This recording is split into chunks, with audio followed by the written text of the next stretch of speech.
बिस्मिल्लाहिर्रहमानिर्रहीम। अस्सलाम वालेकुम नाज़रीन, प्रोग्राम आप देख रहे हैं 7 से 8 सना हाशमी के साथ। मुझे उम्मीद है कि आप तमाम लोग खैर खैरियत से होंगे। पिछले पूरे हफ्ते में अगर हम बात करें तो बहुत बड़ी बड़ी डेवलपमेंट्स हुई हैं, बड़ी बड़ी खबरें हुई हैं। और जाहिर है शहर के हवाले से जब कराची और सिंध के मुद्दे पर हम बात करते हैं तो बारिशों के बाद होने वाली तबाही के बाद इस शहर में दौरे भी हमने देखे हैं। और कल की इत्तलात जो हैं वो जाहिर है यही है कि वज़ीर आज़म पाकिस्तान भी कराची का दौरा कर रहे हैं और गवर्नर हाउस में अहम प्रेस कॉन्फ्रेंस करेंगे, जिसमें प्लान तरतीब दिया जाएगा ट्रांसफॉर्मेशन ऑफ कराची के हवाले से कि क्या प्लान है, कराची को आगे कैसे लेकर चलना है। लेकिन आज हम दो मौज़ूआत पर बात करना चाहते हैं। एक सबसे अहम बात ये कि पिछले दिनों हमने देखा कि शहबाज शरीफ की आमद हुई कराची और वो जा पहुंचे मिलने के लिए साबिक सदर आसिफ अली जरदारी से।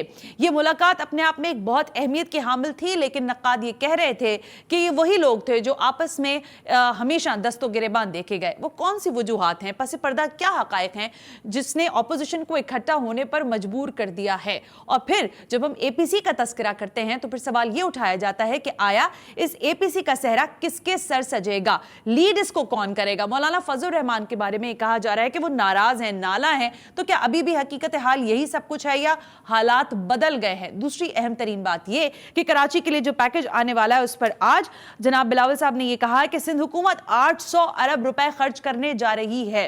अब इससे ज्यादा अगर वफाकी हुकूमत खर्च करती है तो बात बनेगी, अदरवाइज वो कह रहे हैं कि हम 800 अरब तो हम खुद ही यहां पर खर्च करने के लिए तैयार हैं। इंपॉर्टेंट शख्सियत है, किसी तारुफ के मोहताज नहीं है, साबिक गवर्नर रह चुके हैं सिंध के, मुस्लिम लीग नून के इंपॉर्टेंट जाहिर सीनियर हैं मोहम्मद जुबैर साहब, हमें ज्वाइन कर रहे हैं टेलीफोन लाइन पर। जुबैर साहब अस्सलाम वालेकुम, बहुत बहुत शुक्रिया वक्त देने के लिए। जी अस्सलाम वालेकुम जी। वालेकुम अस्सलाम। जुबैर साहब, सबसे पहले तो जरा हमारे नाजरीन के लिए इस चीज को रिव्यू में जाना पड़ेगा कि ये मुस्लिम लीग नवाज और पाकिस्तान पीपल्स पार्टी की दूरियां नजदीकियों में कैसे बदली, क्या एजेंडाज हैं आप दोनों के जो दोनों के लिए एक जैसे हैं। देखिए, एक ये पाकिस्तान में नहीं दुनिया भर में जब जो ऑपोजिशन में जमात होती है या जमातें होती हैं जी, उनका एक नेचर होता है, बिकॉज ऑपोजिशन है। ऑपोजिशन किसकी? हुकूमत वक्त की। ठीक एक है। ये कॉन्स्टिट्यूशनल एक उनकी रिक्वायरमेंट भी होती है कि जिस तरह media is a check on the government, on the executive, जिस तरह judiciary is a check on the executive, इसी तरह से opposition is a check on the executive कि जी हम रिप्रेजेंट करते हैं, एक जाहिर है हमें वोट मिले और उसकी वजह से हम मेन ऑपोजिशन पार्टीज हैं। और वो जो भी लोगों के मसाइल हैं, अगर हुकूमत की परफॉर्मेंस ठीक नहीं है या निशानदेही करने की जरूरत है तो ऑपोजिशन जमातें जाहिर साथ होती है। जैसे जब हमारी हुकूमत थी तो पीपल्स पार्टी और पीटीआई ऑपोजिशन करती थी और आपको प्रेस कॉन्फ्रेंस खुर्शीद शाह आगे खड़े हैं और इमरान खान पीछे खड़े हुए हैं उनसे। तो ये भी हमने वक्त देखा था और होता था और कोई इसमें अजूबे की बात भी नहीं थी कि जी ये क्यों एक साथ है। एक मिनिमम कॉमन एजेंडा होता है। पाकिस्तान पीपल्स पार्टी एक उनकी अपनी पार्टी है, पीएमएलएन अपनी पार्टी है, बट एक मिनिमम कॉमन एजेंडे पर इत्तेफाक होता है कि जी ये हुकूमत वक्त परफॉर्म नहीं कर रही और इस पर हम मिल के एफर्ट करेंगे कि ताकि हुकूमत को पावर करा सकें कि जी ये आपकी वजह से अवाम के लिए कितनी मुश्किलात पैदा हो रही। ठीक है, मिनिमम जो कॉमन एजेंडा है, हुकूमत वक्त ये कहती है कि वो एनआरओ है। वजीर आजम ने कल भी कहा जुबैर साहब कि हम एनआरओ नहीं देंगे, आप फैटफ के मामले पर चाहे कितना ही हुकूमत को टफ टाइम दे दें, एनआरओ नहीं मिल रहा। क्या यही कॉमन इंटरेस्ट है पाकिस्तान पीपल्स पार्टी और मुस्लिम लीग नवाज का? बिल्कुल भी नहीं है जी, हमने तो फेस कर भी लिया है और हम अभी आइंदा भी फेस करने के लिए तैयार है। और जब हम बरमला आपके चैनल्स और हर एक जगह से ये कहते हैं कि जी अगर आपने नहीं करना एनआरओ वो नैब के किसी कानून को चेंज करना तो ना करें। असल में जो इशू है वो पाकिस्तान का है और पाकिस्तान के हवाले से नैब जो है उसकी क्रेडिबिलिटी जीरो हो चुकी है। सुप्रीम कोर्ट ने भी 10 दफा कहा है, हाई कोर्ट ने भी कहा है। तो अगर इमरान खान और पार्टी को कोई कंसर्न नहीं है, उनको असर नहीं होता इन चीजों का कि जी नैब की जो परफॉर्मेंस है उसके हवाले से जो सीरियस कंसर्न्स हैं और उसको एड्रेस नहीं करना चाहते तो हम कुछ भी नहीं कर सकते। हमने तो भुगत लिया और आइंदा भी भुगत लेंगे। आपने 2 साल से देख लिया हमारे कौन से कन्विक्शन, रेफरेंस नहीं फाइल होता, कन्विक्शन तो बात की बात है। तो we have no issue, we will face this, हम दलेरी से करेंगे। आज हम नैब से और इमरान खान से ये पूछने में हक बचाने पे कि आपने मिसाल के तौर पर शाहिद खान अब्बासी को जब अंदर बंद किया था, हाँ। तो फिर आपने फिर उसके बाद क्या हुआ? आज तो हमें हमें हक है ये पूछने का कि जी आपने ये किया था, आपने रेफरेंस नहीं फाइल किया, 7 महीने आपने अंदर बंद किया, 2 दफा आपने मरियम नवाज को अंदर बंद किया। अब मरियम नवाज को आपने बंद किया था अगस्त लास्ट ईयर, उनके वाले साहब जब जेल में थे तो उनके सामने अरेस्ट करके लेके गए थे। तो हमें हक बनता है पूछने का कि आपने 3 महीने अंदर बंद रखा था या 4 महीने, तो उसका क्या हुआ? आपने तो इन्वेस्टिगेशन भी नहीं की है।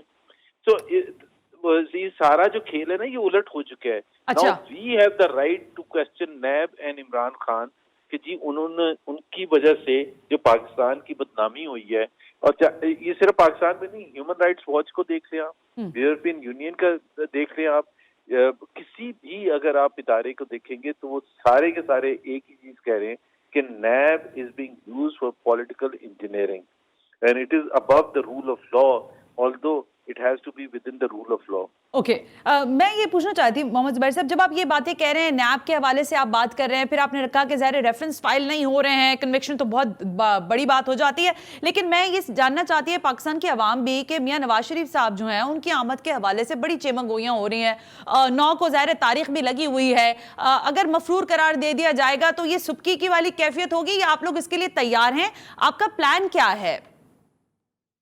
देखिए, प्लान तो हमारा जाहिर सी बात है, कोर्ट पर तो हमारा कोई बस नहीं है और हम कुछ कर भी नहीं सकते हैं।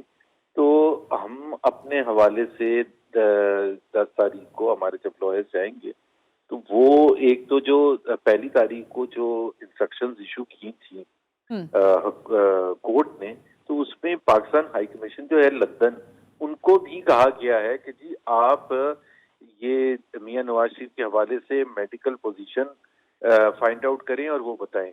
और जो ओरिजिनली जब बेल हुई थी तो उस वक्त भी लाहौर हाई कोर्ट और इस्लामाबाद हाई कोर्ट के ये ऑर्डर से था कि पाकिस्तान हाई कमीशन अपडेट रखेगा उनकी मेडिकल रिपोर्ट्स के हवाले से।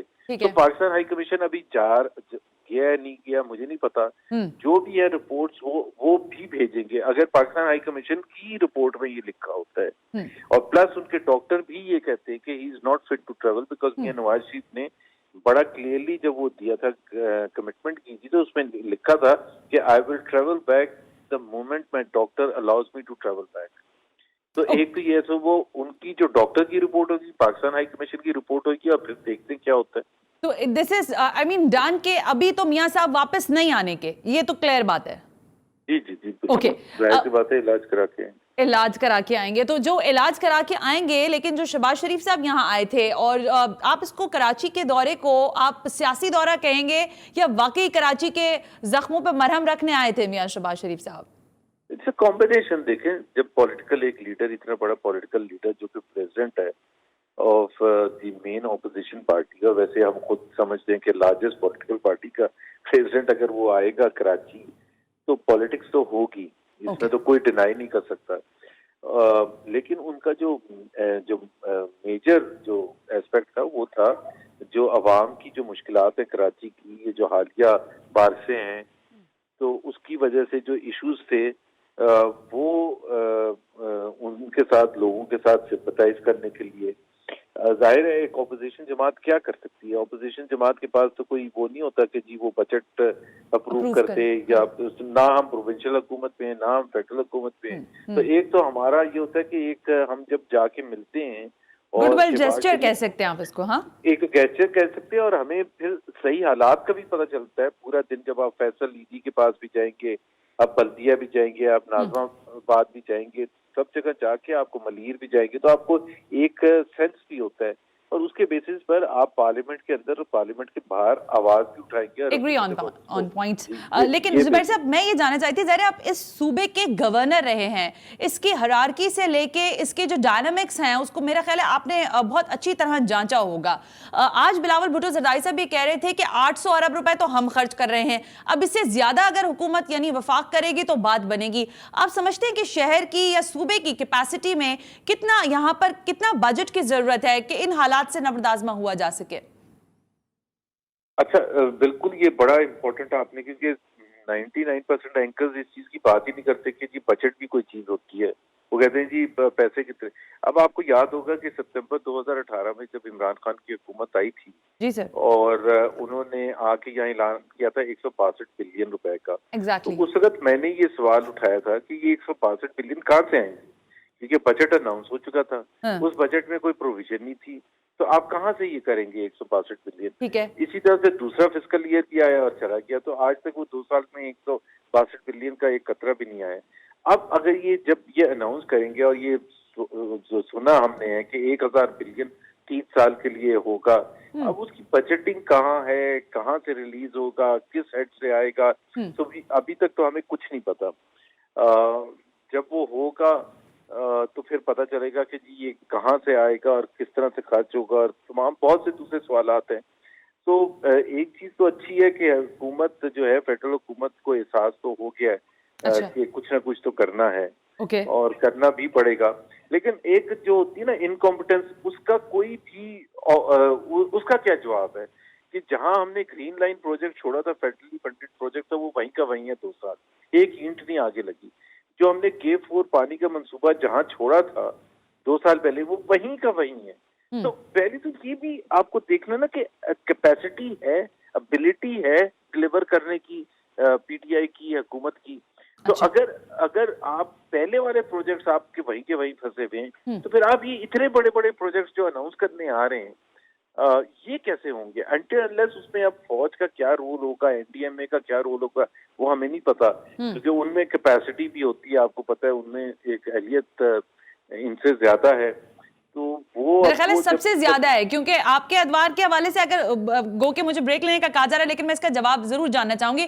जुबैर साहब, कहा जा रहा है कि अगर इनमें अहलियत नहीं है तो जाहिर है आप लोग तो वो पार्टीज के लोग हैं जो मंझे हुए लोग हैं, जिनको मैंने पहले कहा कि डायनामिक्स का पता है, आपको पता है कि चीजों को किस तरह बेहतर करना है। तो ये काम जब आज पाकिस्तान तहरीक इंसाफ कर सकती है या करना चाहती है, तो आपके अदवार में क्यों नहीं इन चीजों को कंसिडर किया गया? जुबैर साहब, हमारे अदवार में कमाल कर दी, 11,000 मेगावाट बिजली के प्रोजेक्ट चुप करके लग गए। चुप करके लग गए। किलोमीटर की वर्ल्ड क्लास मोटरवेज आज सारे ट्रेवल करते ना, कहते क्या वाह। वो चुप करके, मैं ये कह रहा हूँ कि बीआरटी पेशावर एक बन रही थी ना, इतना शोर, इतने मुसीबत के बाद वो कंप्लीट हुई, और उसके बाद आपने देखा हशर। उसके मुकाबले में मैं कह रहा हूँ डिलीवरी, यहाँ पोर्ट कासिम में 2 बिजली के मंसूबे लगे 1320 मेगावाट के। आई मीन कब पता चला किसी को 2-2.5 साल में कंप्लीट करके देती है। और फिर इसके अलावा कितने बड़े बड़े प्रोजेक्ट्स किए। सो मेरा ख्याल है हम तो मेट्रो बस से लेकर, सर आपने महंगी बिजली पर मुआहदे किए, पाकिस्तान पीपल्स पार्टी ने महंगी बिजली पर मुआहदे कर लिए, जिसका खुमियाजा आज अवाम पाकिस्तान भुगत रही है, बिलखुसूस कराची के अवाम, कि हम फिर भी ज्यादा से ज्यादा टैक्सेस दिए जा रहे हैं बिजली की मद में, कि इलेक्ट्रिक का कोई पुरसाने हाल नहीं है। जबकि आप खुद निजी की अगर मैं बात करूं, जाहिर है आपने निजी शोबे को पूरी तरह मॉनिटर भी किया और उसकी स्पेशलाइजेशन भी आप रखते हैं, उसके बावजूद ये काम बेहतर नहीं हो सका, क्यों? एक तो मेरा ख्याल है ये जो आपने मुझे नहीं पता इसका सवाल की क्या नोयत है कि क्यों नहीं हमने जो बिजली के मंसूबे लगाए थे वो बड़े महंगे थे। लेकिन महंगा सस्ता इज इन द कॉन्टेक्स्ट कि हम अगर जिस तरह कहते हैं कि हमने एलएनजी का टर्मिनल यहाँ लगाया था, जिसके बेसिस पर मिफ्ता इस्माइल शाह खान अब्बासी को अंदर बंद भी किया कि हमारा ये सवाल है कि उस वक्त पूरी दुनिया में एलएनजी के बहुत से मंसूबे लगे थे, कोई एक मुल्क बता दें कि इससे सस्ता हो। एक मुल्क बता दें। तो एक तो कॉन्टेक्स्ट होता है, फिर दूसरी चीज होती है कि हम बहुत सी अजीब अजीब बातें कि जिस तरह एलएनजी इंपोर्ट का हमने मुआहदा किया कतर के साथ, 15 साल का मुआहदा किया। ये कहते हैं कि जी आज एलएनजी अगर आप इंपोर्ट करें तो इतनी सस्ती मिलती।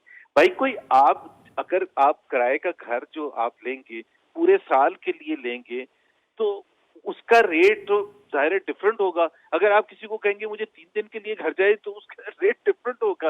और फिर हालात पर डिपेंड करता है आपकी डेस्परेट कितनी सिचुएशन थी। 2013 में जब हम आए थे तो यहाँ बिजली नहीं थी, तो इंडस्ट्री रन ही नहीं हो सकती थी।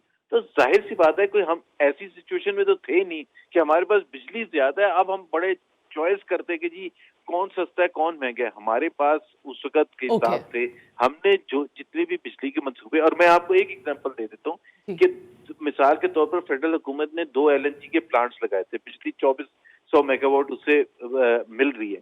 ठीक है। हमने वो लगाए थे तकरीबन एक $1.8 बिलियन में दो। आज वो 2 साल से प्राइवेटाइज करने की कोशिश कर रहे हैं और $3 बिलियन तक की उनकी ऑफर है। तो भाई अगर हमने महंगे लगाए थे तो आप इतने महंगे प्रॉफिट के साथ कैसे सेल कर रहे हैं? तो ये बिल्कुल एक जक्करखेज बातें होती हैं कि जो पीटीआई ने शुरू की हुई है कि जी कर्जे जैसे बहुत ज्यादा ले लिए थे। ये I don't think so it has any relevance. Well, thank you very much, Mohammad Zubair साहब। यहाँ मुझे ब्रेक लेने का कहा जा रहा है, मैं ब्रेक पे जा रही हूँ। ब्रेक से वापस आते हैं तो जाहिर है ऑपोजिशन की हवाले से तो बात हुई है। अब जो मुद्दा है सामने वो ये है कि कल वजीर आजम पाकिस्तान कराची आ रहे हैं, तो पाकिस्तान पीपल्स पार्टी जो सूबे की हुक्मरान जमात है और उसके साथ साथ पाकिस्तान तहरीक इंसाफ जिसके पास 14 MNAs हैं कराची से, वो कराची के लिए किस तरह के प्लान्स लेकर आ रहे हैं और कैसे फोर्सी करेगी ऑपोजिशन बिलखुसूस और फिर सूबाई हुकूमत भी इस मामले को। Right after this break, you watching 7 से 8।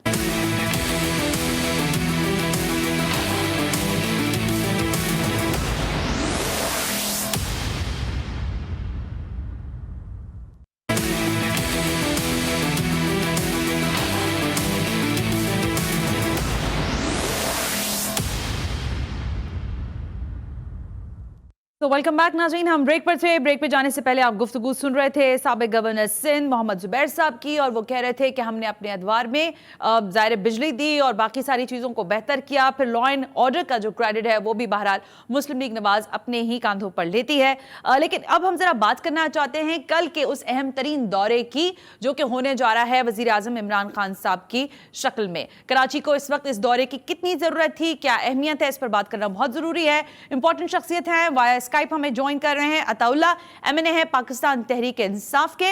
इसके अलावा हमें ज्वाइन कर रहे हैं तैमूर तालपुर, आप सूबाई वजीर हैं, रहनुमा है पाकिस्तान पीपल्स पार्टी के। दोनों शख्सियात को वेलकम करती हूँ, थैंक यू वेरी मच कि आपने अपना कीमती वक्त दिया। तैमूर, आपकी इजाजत से जरा बात का आगाज हम कर लेते हैं अताउल्ला साहब से। अताउल्ला साहब, कल मुलाकात करने जा रहे हैं फिर आप इमरान खान साहब से? जी बिस्मिल्लाहिर्रहमानिर्रहीम, शुक्रिया। कल प्राइम मिनिस्टर साहब आ रहे हैं और आपने जैसे कहा ये विजिट बड़ा अहम विजिट है और मेरे मुलाकात के हवाले से अभी तक तो MNA की मुलाकात शेड्यूल में नहीं है। अगर कल दिन में तय हो जाती है तो वो अलग बात है, लेकिन मैं समझता हूँ कि मेरे मिलने से ज्यादा कराची के लोगों के लिए पैकेज का ऐलान होना चाहिए और कराची के लोगों के मसले हल होने चाहिए। तो मैं समझूंगा कि सब कुछ हो गया। इस वक्त कराची बहुत बुरे हालात में है। आप यकीन करें कि शहर की तरफ जो हाल है वो तो है, लेकिन जो कच्ची आबादियां हैं, जो रंगी टाउन है, वो आप तसव्वुर भी नहीं कर सकती क्या क्या। मैं तसव्वुर कर सकती हूँ, मैं तसव्वुर कर सकती हूँ। अताउल्ला साहब एक मिनट रुकिएगा। अच्छा, तैमूर को आवाज नहीं जा रही, जरा तैमूर साहब की आवाज भी चेक कर लें। अताउल्ला साहब, आप औरंगी में ही हैं और आपको स्टूडियो आना था, आप नहीं आ सके। इस वक्त बारिश हुई है वहां पर, क्या नौयत है? क्योंकि वहां के हालात तो पहले ही बड़े खराब थे, अभी क्या सूरत हाल है वहां पर? देखिए, मैं अगर आपको हालात बताऊंगा ना तो हो सकता है मैं अपने जज्बात पे काबू न रख सकूं, इसलिए कि अभी मुझे आना था, लेकिन हालात ऐसे। मेन मंगोपीर रोड जो है वो बंद है मुकम्मल तौर पर और हर तरफ पानी पानी और कीचड़ और कचरा और गंद फैला हुआ है। उससे ज्यादा मैं आपको एक और बात करूं कि जब ये बारिशें हुई तो उससे जो अमराज है वो फूट पड़ी, जो होती है अक्सर बारिशों के बाद और ऐसे मसलों के बाद, तो लोग बीमार पड़ रहे हैं। एक मैं आपको सिर्फ वाकया बताता हूँ, आप अंदाजा लगाएं कि हम कितने परेशानी में हैं। मैं बारिशों पहली दफा 2 साल में मैं स्वाद की तरफ गया घूमने, जैसी बारिश हुई मैं वापस आ गया, कराची पहुंच गया। तो मैं एक घर में गया जहाँ पे एक अकेली बूढ़ी औरत रहती है। आप यकीन करें कि वो गर्दन तक पानी में डूबी हुई थी और वो उठने के काबिल नहीं थी। मतलब मैं अपने वहां जो मेरी हालत हुई है और आज भी जब मैं उसको सोचता हूँ तो मैं समझता हूँ कि क़यामत के दिन अल्लाह न करे ऐसा ना हो कि इन गरीबों के हाथ हो और हमारे गिरबान हो, तो हम सियासी लोगों को सोचना पड़ेगा कि हमने आवाम के साथ क्या करना है। और मैं बड़ा पुरउम्मीद हूँ अपने प्राइम मिनिस्टर से कि वो कराची के हालात पे जो संजीदा भी है और कोशिश भी कर रहे हैं कि वो इन हालात से इंशाल्लाह इन लोगों को निकालेंगे। आप पुरउम्मीद हैं? जरा मैं बात कर लूं तैमूर तालपुर साहब से। तैमूर साहब, आप कितने पुरउम्मीद हैं? क्योंकि आज बिलावल भुट्टो साहब ने कहा कि हम 800 अरब रुपए खर्च कर रहे हैं, विफाक इससे ज्यादा खर्च करे तो बात बनेगी आगे। कितना संजीदा है ये दौरा आपकी निगाह में और कितनी संजीदगी है आपकी निगाह में सिंध के मसाइल और बिलखुसूस कराची के हालात पर? बिस्मिल्लाहिर्रहमानिर्रहीम, बेहद खुशी है कि जो काम 2 साल पहले होना चाहिए था, जो कॉपरेशन 2 साल पहले मिलनी चाहिए थी और जो हमारे वफाक में पैसे रुके हुए थे, एक तो 162 बिलियन जिसका खान साहब ने वादा किया था कि मैं स्कीमों के तौर पे आपको मेगा प्रोजेक्ट दूंगा कराची में, 2 साल में एक भी स्कीम नहीं आई। और दूसरे नंबर पे 250 बिलियन जो कि सिंध का हिस्सा है, जो कि 2 साल में हमें नहीं मिला है अभी तक, और हर साल ऑफ कोर्स बढ़ता जा रहा है। फिर कराची कमेटी का कहा गया, तो हमने दिली तौर पे जो है उसको एक्सेप्ट किया। हम चाहते थे कि सारे बॉटलनेक्स निकले। इन बॉटलनेक्स की वजह से ना तो हमें इंटरनेशनल डोनर्स मिल रहे थे, क्योंकि वो वफाक के थ्रू आते हैं, सूबाई हुकूमत से बात करना पसंद नहीं करते, उनका एक अपना तरीक़ेकार होता है, उनके अपने SOPs होते हैं। तो अब हमें उम्मीद है कि कल खान साहब आएंगे, खान साहब ने जो पुराने वादे किए हैं वो भी पूरे करेंगे, और अच्छा। जो कराची का हक बनता है वो कराची को देंगे, ना कि सिर्फ जो पिछला बचा कुचा हमारा अमाउंट है वो भी हमें ला के दें, और हमें नई स्कीम्स दें, नई स्कीम इंट्रोड्यूस करें। जो स्कीम्स नवाज शरीफ साहब ने अधूरी छोड़ दी, जैसे कि आपका ग्रीन लाइन की स्कीम थी जिसमें 70% काम कंप्लीट है, सिर्फ 30% काम रहा हुआ है, तो उसमें भी 1 रुपए की हमें फंडिंग नहीं मिली है। तो ये बहुत इंपॉर्टेंट चीजें हैं। अगर खान साहब 2 साल के बाद भी संजीदा हुए हैं तो हमें बहुत खुशी है।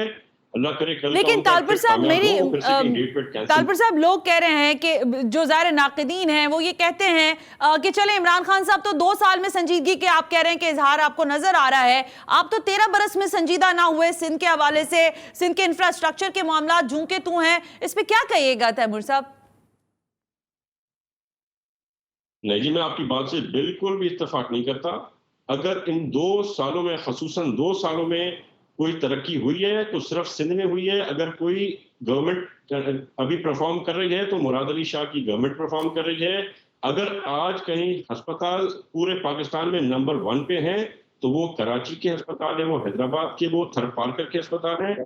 आपके 60% जो हमारे अस्पताल में जो इलाज होता है वो सिंधियों का नहीं होता, वो बाहर से अक्रॉस द के इलाज कराते हैं।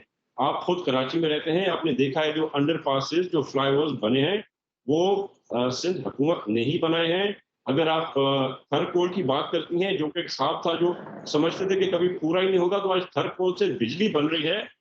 अनकरीब आपके पूरे पाकिस्तान की बिजली जो है वो सिंध का सूबा आपको थरकोल के थ्रू लाके देगा, जो सारे के फेदर्स मुराद अली शाह साहब के, चेयरमैन बिलावल भुट्टो साहब के ही टोपी में आते हैं। वेल तैमूर साहब, मैं इस पे मैं डिबेट करती हूँ आगे आपसे, लेकिन जरा मैं अताउल्लाह साहब को शामिल गुफ्तगू रखूं। अताउल्लाह साहब, क्या मामला है? देखें, एक नहीं 14 MNAs, पूरा शहर डूबता रहा, सिसकता रहा, बिलकता रहा। आप औरंगी में मुझे नहीं पता कहाँ पे क्या क्या कर रहे थे, लेकिन लोगों को वो जिसे कहते हैं उस तरह से पाकिस्तान तहरीक इंसाफ नजर नहीं आई। आप समझते हैं कि डिलीवर नहीं कर पा रही आपकी जमात भी, चाहते हुए भी और ना चाहते हुए? मुझे इसके पीछे हकायक नहीं मालूम, लेकिन ग्राउंड पर आपके हाथ पैर बंधे हुए हैं। आप लोग नहीं कराची को केटर नहीं कर पाए उस तरह से जिस तरह आपने नारे लगाए थे।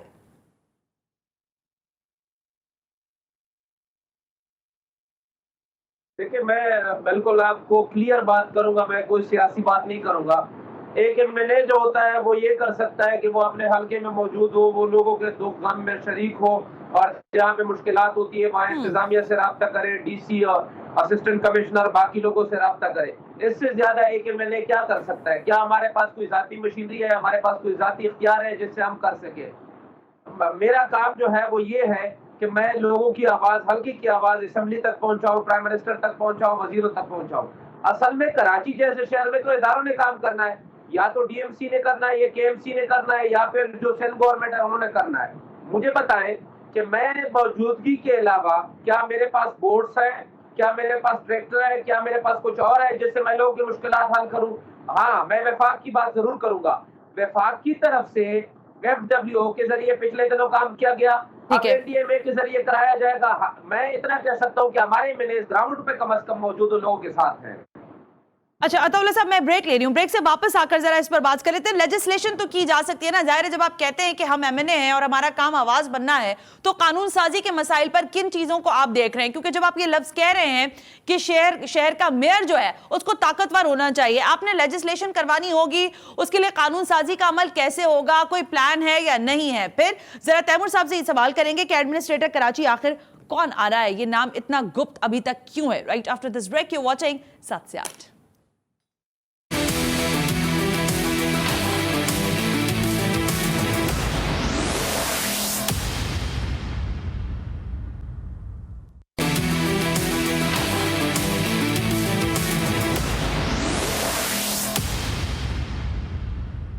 ओके जी, वेलकम बैक। हम ब्रेक पर थे और ब्रेक पे जाने से पहले मैं आपसे बात ये कर रही थी कि इस वक्त एडमिनिस्ट्रेटर कराची के मामले पर भी काफी लिए दिए हो रही है, तो जरा तैमूर साहब से पूछ लेते हैं। तैमूर साहब, कोई नाम फाइनल किया आप लोगों ने अभी तक या नहीं? ये भी कोई गुप्त चीज है जिसका बहुत लास्ट मोमेंट पे पता चलेगा? जी इंशाल्लाह लास्ट मोमेंट पे ही पता चलेगा।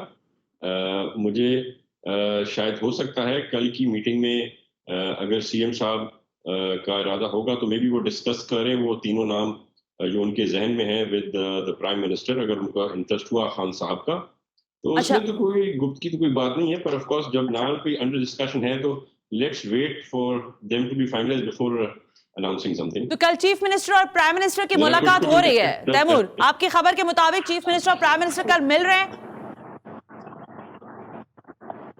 उम्मीद तो यही है जी, आने का मकसद तो मेरे ख्याल से यही है खान साहब का, पर वो यूटर्न अगर फिर से ले लिया तो I am not too sure, वो ले भी सकते हैं, वो एक्सपेक्ट किया जा सकता है खान साहब से।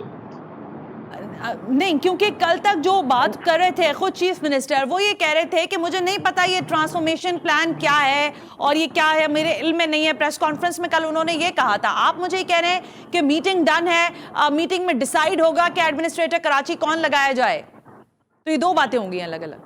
नहीं, ये बिल्कुल भी डन नहीं होगा कि कौन लगाया जाए। ये तो प्रोग्राम सिर्फ और सिर्फ सिंध हुकूमत का है, ये इख्तियार सिर्फ चीफ मिनिस्टर सिंध के पास है कि वो किसको लगाते हैं। पर मैंने आपको कहा कि अगर खान साहब का इंटरेस्ट हुआ तो हो सकता है कि सीएम साहब उनसे वो तीनों नाम डिस्कस कर लें कल, जिन पर गौर और विचार कर रही है सिंध काबीना। ओके, तो जरा अताउल्लाह साहब से पूछ लेते हैं। अताउल्लाह साहब, ये क्या मामला है? देखें, कराची के मसाइल की बड़ी वजह जो हमें दिखाई देती है वो यही है, जब मैं कानून साजी की आपसे बात कर रही थी, कि यहाँ इख्तियारात मुनक़सिम हैं, यानी एक के पास नहीं है, आधा किसी के पास है, आधा किसी के पास है और आधा किसी के पास है। इस मसले के हल के लिए प्राइम मिनिस्टर के पास क्या कोई ऐसी सलाह है, कोई ऐसा तरीका है, कोई ऐसी इम्प्लीमेंटेशन वो करवा सकते हैं कि ये मामला कंट्रोल में आ जाए? और दूसरी अहम बात यह है कि एडमिनिस्ट्रेटर कराची के मामले पर क्या सोच रहे हैं प्राइम मिनिस्टर आपके मुताबिक? देखिए, जो इख्तियारात की बात आप जिम्मेदारों के पास है वो बिल्कुल ठीक बात है, और ये हम अकेले कर भी नहीं सकते, क्योंकि आपको पता है 18वीं तरमीम के बाद तो सूबे को बहुत ज्यादा इख्तियारात मिले हैं। वैसे भी जो केएमसी का इख्तियार है, जो डीएमसी का इख्तियार है, लोकल गवर्नमेंट और फिर प्रोविंशियल गवर्नमेंट, तो वो हम अकेले चेंज नहीं कर सकते। ये बड़ी वैलिड बात है कि अगर कराची में 18-20 इदारे काम कर रहे हैं, कहीं पे हम कहते हैं जी ये सीबीसी है, कहीं पे कंट्रोल वो है, डीएचए है, कहीं पे केएमसी है, तो बात बिल्कुल ठीक है और इस पे होना चाहिए। और नहीं, होना चाहिए तो होना चाहिए ना अताउल्लाह साहब। आई एम नॉट आस्किंग दिस कि होना चाहिए, क्या कर सकते हैं लेजिस्लेटर की हैसियत से? आपके लोग कहते हैं हमेशा कि एमएनए लेजिस्लेटर कर सकता है, तो वो मुझे बता दें, क्या करेंगे आप लोग? देखिए, हम बिल्कुल लेजिस्लेशन कर सकते हैं, लेकिन मैंने जैसे पहले बताया, अब फर्ज करो जो सूबाई इख्तियार में इदारे हैं, हाँ, उनमें हम लेजिस्लेशन नहीं कर सकते। मिसाल मैं आपको दूं, हम एजुकेशन पे करते हैं तो सूबाई गवर्नमेंट एजुकेशन पे हम नहीं कर सकते, इसके अलावा लोकल गवर्नमेंट पे हम नहीं कर सकते। तो फिर सर वादे क्यों किए तब्दीली के? फिर सर अताउल्लाह साहब, लोग ये सवाल करते हैं, जब आपको पता था कि 18वीं, और मुझे बड़ी हंसी आती है इस बात पर कि आप तो ज़ाहिर है पार्लियामान के अंदर जाते हैं, वहां पर ये तस्वीर लगी हुई है, वहां पर वो पूरा जो आपका डॉक्यूमेंट है मौजूद है 18वीं आईनी तरमीम का। किसी एक ऐसी पार्टी का नाम बताएं जिसका दस्तखत ना हो, आपकी हुकूमत के भी उस पर दस्तखत है। तो इस सब के जानते बूझते हुए भी ये बात कहना कि तब्दीली, बेहतरी और चीजों को हम ठीक कर देंगे, फिर लोग परेशान होते हैं अताउल्लाह साहब, ये एक सवाल है, ये कंसर्न है। नहीं देखिए जी, मैं आपको बताऊं, ऐसा नहीं है। अगर 18वीं तरमीम है, सारी चीजें हैं, लेकिन आईन में रास्ता भी आपके पास होता है। क्या करेंगे? पार्टी गवर्नमेंट ने अगर करना होता, देखिए ये सूबे में 12 साल से हैं, फेडरल में इनके कजन में पाक में थे नून लीग वाले, कभी ये खुद भी 8 से लेकर 13 तक फेडरल में थे, तो ये कोई इशू ही नहीं था अगर इन्होंने कानून साजी करनी होती या इनको ठीक करना होता। हमारे पास 2-3 ऐसे आईन में हमारे पास रास्ते हैं जिसको हम गौर कर रहे हैं कि किस तरह से हम पाक में रहते हुए। आप अभी तक गौर कर रहे हैं अताउल्लाह साहब, आप अभी तक गौर कर रहे हैं, गवर्नर राज आप लगाने की सोच रहे हैं, तो वो नहीं लग सकता। दूसरा रास्ता बताएं मुझे, दूसरा क्या रास्ता है आपके पास? नहीं, नहीं, गवर्नर राज के अलावा आपको पता है कि पिछले दिनों ये भी बात हो रही थी कि फेडरल के हवाले से हम एनडीएमए के हवाले से बाकी इदारों के हवाले से विभाग से डायरेक्ट काम कर सकते हैं। हम सिर्फ चाहते हैं लोगों के मसाइल हल हो। हमें कोई शौक नहीं है कि हम सूबाई हुकूमत हाथ में लें। हम पूरा मौका देना चाहते हैं कि जब 2023 में इंतखाबात होंगे तो ये न कह सके कि हमें मौका नहीं मिला था। हम सिर्फ और सिर्फ ये भी नहीं कर सकते कि हम हाथ पे हाथ रख के बैठ जाएं और हम कहें कि 18वीं तरमीम में हम कराची के मसले हल नहीं करेंगे। ये नहीं हो सकता। उसके लिए बाकायदा मनसूबाबंदी हो चुकी है। कल जब प्राइम मिनिस्टर आएंगे तो उसका ऐलान करेंगे और इंशाल्लाह लोगों को नजर आएगा कि काम होंगे। ओके अच्छा तैमूर, क्योंकि लास्ट 1 मिनट रह गया मेरे पास। तैमूर, आप ऑप्टिमिस्टिक हैं एज यू सेड अर्लियर कि आप सोच रहे हैं कि प्राइम मिनिस्टर आएंगे, बड़ी स्कीम्स आएंगी और आप लोगों को सारा कुछ ज़ाहिर बेहतर नजर आ रहा है, लेकिन हमारी रिपोर्ट्स के मुताबिक स्कीम्स अनाउंस होंगी, चीजें होंगी, आपके हाथों में पैसे नहीं दिए जाएंगे। स्कीम के ऊपर मेरी इत्तलात के मुताबिक प्रोजेक्ट्स होंगे, प्रोजेक्ट्स के ऊपर ज़ाहिर लोग होंगे, वो उसको पूरी तरह से केटर करेंगे, लेकिन बराह रास्त हुकूमत सिंध को 1 रुपया नहीं दिया जाएगा क्योंकि आप करप्शन करते हैं। ये कहना है लोगों का, मैं जो मेरी सोर्सेज बता रही हैं। जी करप्शन तो वो करते हैं। एमनेस्टी इंटरनेशनल ने आपको बता दिया कि पाकिस्तान और बदतर हो गया, दो केसेस और भी खराब हो गया है, यानी कि नवाज शरीफ और उसके दौर से ज्यादा खराब एमनेस्टी ने अनाउंस कर दिया इनको, पीटीआई को। बात कर रहे हैं सिंध को 12 साल की हमारी हुकूमत की, आप 12 साल को छोड़ें, आपने 2 साल में खसारा इस मुल्क का 23 ट्रिलियन से 42 ट्रिलियन ले गए, यानी हमारी 8 हुकूमत ने जितना नुकसान किया इस मुल्क का उतना आपने 2 साल में कर दिया है। तो ये तो किसी पोजीशन में है ही नहीं हमें बताने को कि हम क्या करें। दूसरी बात रही फंड्स की, हमारा फंड से ताल्लुक नहीं, हमें स्कीमें चाहिए। We want our schemes completed. अच्छा। रखते हैं ये तो नहीं होगा ना तैमूर साहब, फिर मैं बाद में ये क्लिप चलाऊंगी। ये ना कहिएगा कि हमारे हाथ में एक डेला नहीं दिया इन्होंने, प्रोजेक्ट अनाउंस करके चले गए और अकाउंट में पैसे नहीं आए सिंध हुकूमत के, हम कैसे करें, फिर ये ना कहिएगा। ये अभी बता दें। मैंने आपको कही कि पिछले जो वादा किया था 162 बिलियन का खान साहब ने, उसका 1 रुपया भी नहीं लगा 2 साल में, और इनफैक्ट उसके ऊपर जो है आपको प्रोजेक्ट चाहिए एज यू सेड ना Taimur. I am sorry, I am out of time, I am really sorry, मुझे साइन ऑफ करने का कहा जा रहा है। Thank you very much Taimur साहब। लेकिन तैमूर की बात से मुझे यही लगा है, तैमूर तारपुर साहब की, कि वो कह रहे हैं कि फंड्स की बात नहीं कर रहे, हम ये बात कर रहे हैं कि यहाँ प्रोजेक्ट्स लगाएं। अताउल्लाह साहब, आपने हमें वक्त दिया, बहुत बहुत शुक्रिया। तैमूर तारपुर साहब, आपका भी बहुत शुक्रिया। साबिक गवर्नर सिंध मोहम्मद जुबैर साहब, आपने भी आज के प्रोग्राम में वक्त निकाला, बहुत बहुत शुक्रिया। प्रोग्राम करने का मकसद सिर्फ यही था कि हालात और वाकयात पर नजर तो है, लेकिन इन पर जो कानून साजी करनी है, चीजों को बेहतर करना है, ये इन्हीं तमाम तर पार्टीज के लोगों को करना है। ये कब होगा ये आपको और मुझे देखना है। अगले प्रोग्राम तक के लिए सना हाशमी को इजाजत दीजिए। अल्लाह हाफिज।